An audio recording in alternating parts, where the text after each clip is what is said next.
కృష్ణా జిల్లా గన్నవరం మండలం ముస్తాబాద్లో నలుగురు బాలికలు అదృశ్యమయ్యారు. విజయవాడలోని ఓ ప్రైవేట్ కళాశాలలో ఇంటర్ చదువుతున్న బాలికలు గురువారం తెల్లవారుజామున 2 గంటలకు ఇంటి నుంచి వెళ్లినట్లు ఓ బాలిక తండ్రి పోలీసులకు ఫిర్యాదు చేశాడు. తల్లిదండ్రుల ఫిర్యాదుపై వెంటనే స్పందించిన గన్నవరం పోలీసులు 4 గంటలలో బాలికల ఆచూకీ కనుగొన్నారు. గుంటూరు సమీపంలో గుర్తించినట్లు పోలీసులు చెప్పారు. అయితే 2 రోజుల క్రితం కళాశాలకు డుమ్మా కొట్టి విజయవాడలోని ఓ షాపింగ్ మాల్ కు వెళ్లినట్లు తెలిసింది. ఈ విషయంపై కళాశాల యాజమాన్యం తల్లిదండ్రులు వారిని మందలించినట్లు సమాచారం. దీంతో మనస్తాపానికి గురై బాలికలు ఇంటి నుంచి వెళ్లినట్లు తెలుస్తోంది.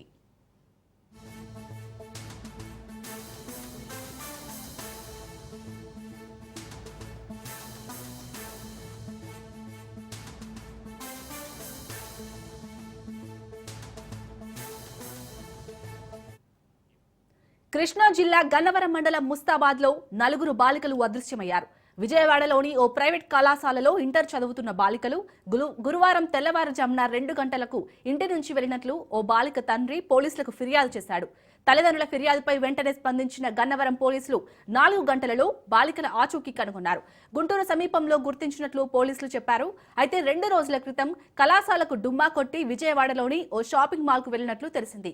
ఈ విషయంపై అటు కళాశాల యాజమాన్యం తల్లిదండ్రులు వారిని మందలించినట్లు సమాచారం.